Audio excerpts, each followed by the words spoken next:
And we're back. Hello, everybody, and welcome back to Rollsicle. My name is Nathaniel, I'm one of the hosts here at the channel, and I am kind of joined by my lovely co-host, Ashley, off screen. Say hi. Hi. There she is, being awesome, laying on our bed. Okay, so very quick video, hopefully, this time. If you guys don't know, we are just a couple of nerds here sharing our hobbies, one of which is magic. We've had the unfortunate ability that we had to make some videos that were negative there, and this one's going to kind of be in between. We wanted to just make a very quick video talking about our thoughts on the stones and more specifically the Infinity Stones that seem to be coming in the Marvel sets. So for those of you that don't know, Magic the Gathering is one of our favorite card games, and they have really leaned into Universes Beyond as a set. Now, or as their sets. There's at least half the sets every year going forward that are Universes Beyond. They're standard legal, all that good stuff. And what we have spoiled here is that in the Spider-Man set, we're going to be getting one Infinity Stone. Now, that makes it almost inherent that we're probably going to be getting the other, I believe, 4, if I'm wrong, correct me in the comments below, Infinity Stones, which would make sense because this seems to be black in color, so we'll probably get one for all 5 colors. Now, what's really interesting about that is that this is the only one, to our knowledge, that's coming out in Spider-Man, which almost infers that we're going to be getting 4 more Marvel sets, which we know that Marvel has already signed up with Magic to release a good number of sets. I had no idea that it was going to be 5, so let us know down in the comments below if you guys think it's going to be a full 5. But that's sort of what we're getting into today. We're going to go over the card, talk about it a little bit, and then we're going to sign off because that's all we've got for you guys in this one. So before we jump into things, as I mentioned, we're Rollsicle. If you guys haven't left a like, comment, subscribed, any of all of it's greatly appreciated. We're just a couple nerds, and we love it when you guys join the Rollsicle family. Small family here on YouTube, but we love each and every one of you. So that's my 2 cents on that. Subscribe! Anyways. What? Any Hoosers. But yeah, so let's jump into this. The Soul Stone. It's 1 and a black, legendary artifact, Infinity Stone, indestructible mana rock that taps for a black.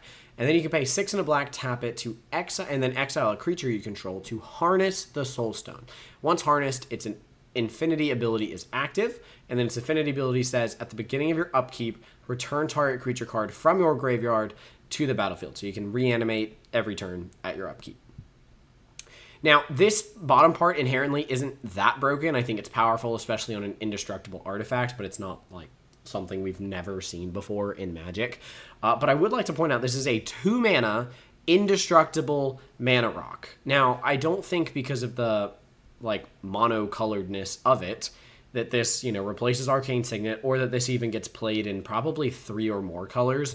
But every 2-color or monocolor deck is basically just going to need these cards if they are monocolored indestructible mana rocks, right? So one of the things we're seeing over here is that this is already, now of course pre-release prices here, right? It's not been released yet, but we're already looking at ungodly prices for these mana rocks because they're just auto includes, plus everybody's going to want the Infinity Stones, right? No surprise that they're making this the chase card of the set, if you will. This version looks like it's going to be in the hundreds, no doubt, which is a huge portion as to why Spider-Man's going to cost so much. And I think our opinions on this is just don't get me wrong, I love the Infinity Stones, and I think they're a great include, and I actually think it's the perfect type of card to have be over the different Marvel sets, because it is the Infinity Saga is basically one of the most popular Marvel franchise expanding stories that covers all of the characters pretty much.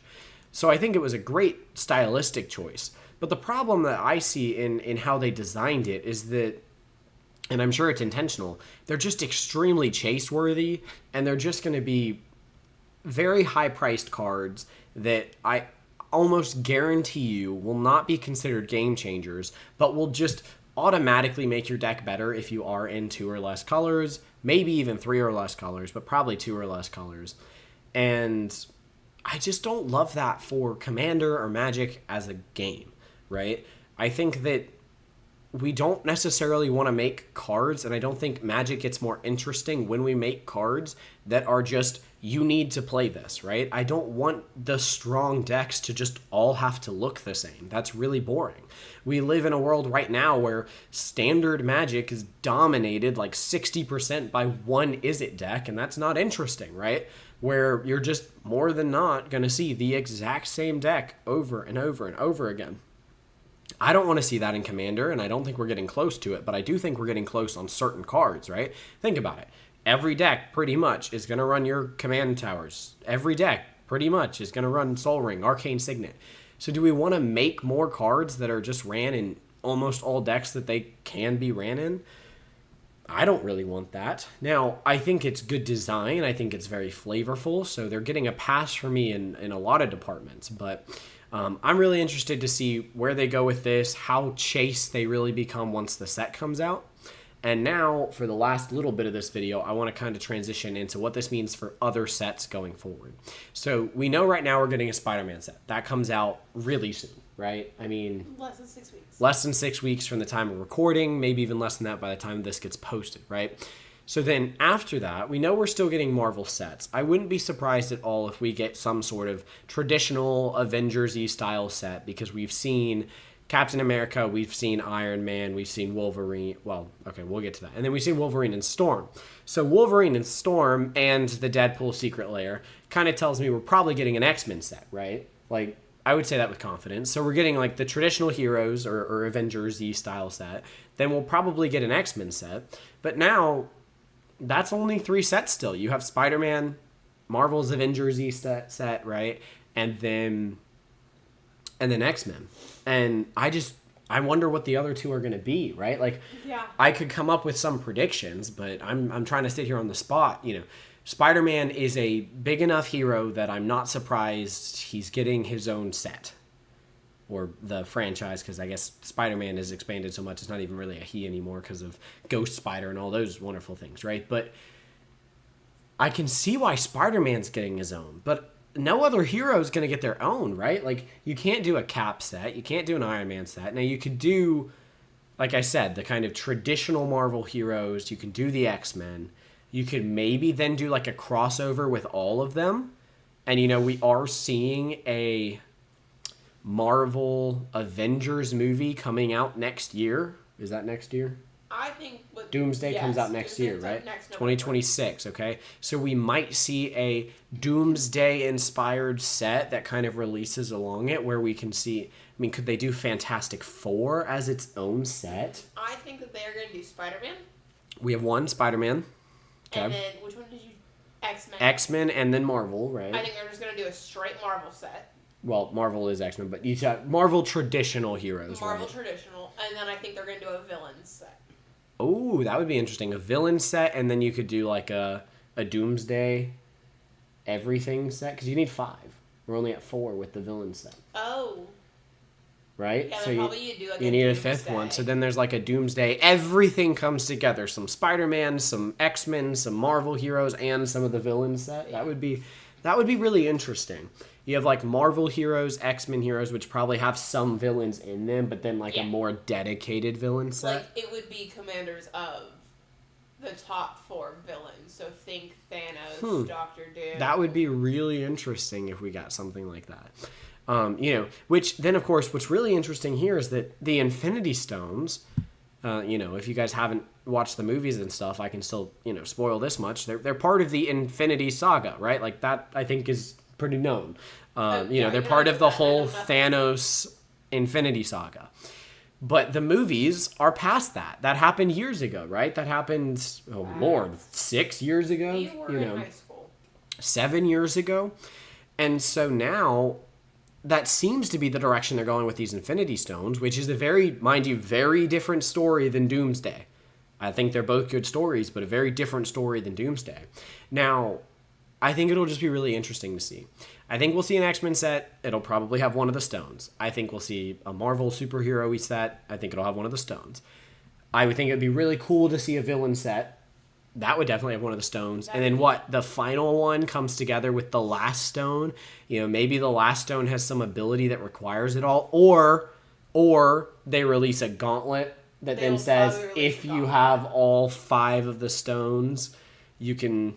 It has to be a win the game effect, right? I mean, it would be interesting if it It would destroyed. have to be in a Wooburg deck, though.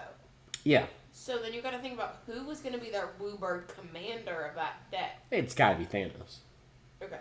right? Like if it's the gauntlet, it has to be Thanos. No facts. Pretty much. So you make a Wooburg. And to be fair, he might not be a Wooburg commander. He might have a Wooburg ability, which then makes him a Wooburg commander that says if you control the gauntlet and the 5 stones, do this, right? But that's a 6-card setup, 7 cards if you count him as the commander. So I just think it's really interesting to think about where we're gonna go. I'm not stoked about having these as chase cards. I do think they're very powerful. I think they're going to be pretty much auto includes in 2 colors or less. But I want to know what you guys think down below. Which one do you think's coming next? Which one is going to be associated with X-Men? Which one's going to be associated with Marvel superheroes? Do you think that the Marvel set's going to have the Secret Lair commanders that we saw get reprinted? I'd love to hear what you guys have to think in the comments down below. We know we're getting this one in Spider-Man. We know it's going to be a chase card already, and we can even see that they're doing the whole Thanos thing there, right? So there's that. But yeah, we will just have to see. Anyways, it's not as negative as some of our other videos because at the end of the day, they did some really cool, fun, flavorful stuff with this, and it is exciting as Marvel fans. I'm a bit upset that all of these are going to be priced out the wazoo. I can only imagine how much the Marvel commanders and the Marvel sets and all the collector boosters and that great stuff is going to go for. If Final Fantasy is anything to say, you're going to have to pay the price of a house just to get these cards. But regardless, they're going to be cool, and I hope everyone's printers are working. All right, well, that's where we'll leave it off there. I hope you guys enjoyed the video. We want to know what you guys think down in the comments below. Again, we're just a couple nerds sharing our opinions. That doesn't mean it's right, so we want to hear what you guys think down below. Leave a like on the video if you enjoyed it. If you want to join the Rollsicle family, we'd love to have you. We're just a small community here, so hit that subscribe button. Help us get to 200 if we haven't gotten there. That's all we've got for you guys today, but a lot of videos to come. We do cover stuff other than Magic. We've been doing Magic pretty heavy recently, but hopefully we can get some other videos out there about some of our more sustainable hobbies. So we'll see you guys in those videos. Until then, may those rolls be ever in your favor. We'll see you guys next time. Peace out. Bye, y'all.